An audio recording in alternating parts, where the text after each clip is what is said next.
Promis, on vous fait un comparatif complet que vous trouverez dès la semaine prochaine sur Caradisiac et où on abordera tous les sujets habituels, que ce soit le budget, les aspects pratiques, la conduite ou encore les équipements. Mais aujourd'hui, on va se concentrer sur un sujet cher à mon cœur, la consommation. Quel est le plus économe en carburant entre ce tout nouveau Toyota Yaris Cross, le Renault Captur E-Tech et ce Hyundai Kona hybride? La réponse tout de suite. Mais avant de rentrer dans le vif du sujet, veuillez nourrir les dieux de l'algorithme de YouTube en laissant un like sous cette vidéo et pourquoi pas en vous abonnant à la chaîne de Caradisiac qui compte déjà plus de 200 000 abonnés. Et pour cela, rien de plus simple. On a concocté une boucle mélangeant ville, route et autoroute que nous allons emprunter avec chacun de nos candidats du jour, l'un après l'autre, à la vitesse moyenne la plus proche possible. L'éco-conduite sera élémentaire et le juge de paix, ce sera la pompe à la station-service à laquelle nous ferons le plein avant et après.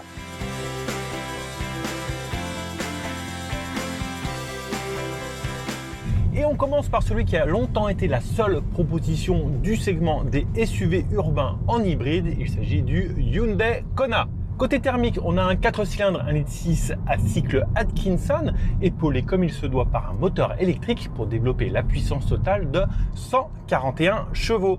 Il est associé à une boîte de vitesse double embrayage à 6 rapports, mais sa particularité, c'est d'avoir des palettes au volant pour régler la puissance de la régénération. Et ça, c'est aussi ludique qu'efficient. De quoi, selon le constructeur, réaliser une consommation moyenne selon le cycle WLTP de 4,9 litres au 100 km. Est-ce qu'on va le retrouver dans la réalité? La réponse tout de suite.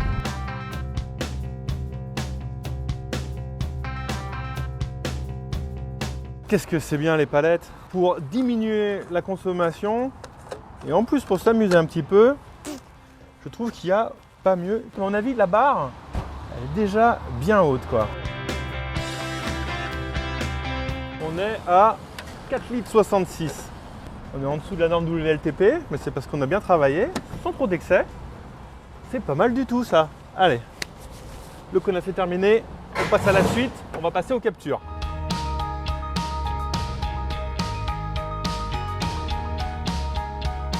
Deuxième candidat, le Captur E-Tech. Il a fallu très longtemps pour voir arriver un hybride Renault, mais le voilà enfin.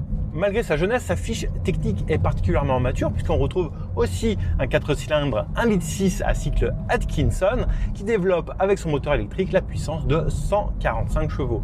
Là où il y a une originalité certaine, c'est en matière de transmission puisqu'on a une boîte de vitesse Acrabo à 6 rapports automatisée.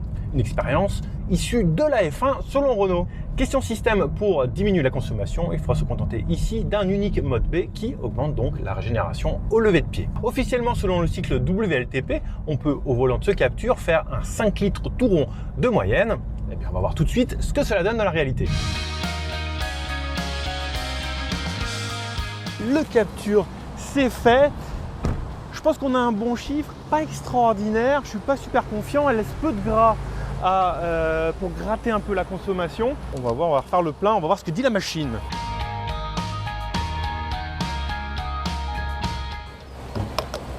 Et on est précisément à 4 litres 92. Un peu moins bien que le Kona, mais pas mal quand même. Hein. On est à peine en dessous de la norme WLTP. On passe maintenant au Yaris Cross.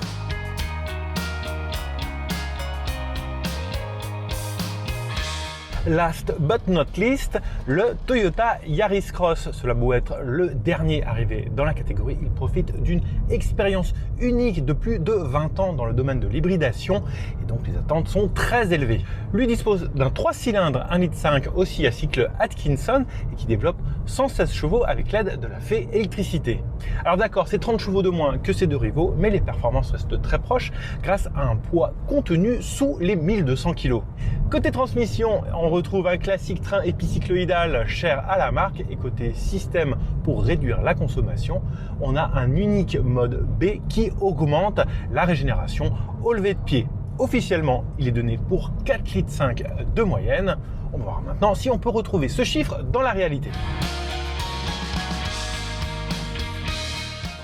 Là j'ai hâte de voir. Vous voulez vraiment savoir? On est à 3,8 litres tout pile. C'est fou comment ça se fait. On va en discuter dans la conclusion maintenant. Petite conclusion pour expliquer ces chiffres, on commence par le dernier, le Renault Captur E-Tech, qui a quand même 4,92, mais ça reste quand même un excellent chiffre puisqu'on est 1 décilitre en dessous de sa norme WLTP. Le problème de ce Captur, c'est sa transmission extrêmement complexe, boîte à crabot automatisée, avec une quinzaine de modes différents, ce qui fait que ça laisse pas grand chose en termes d'éco-conduite pour baisser cette consommation. On voit que ça ne répond pas vraiment et du coup, eh bien, d'un côté c'est rassurant parce qu'avec très peu d'expérience, vous aussi vous pourrez atteindre un tel chiffre, mais pour les gens un petit peu joueurs comme moi, c'est assez frustrant.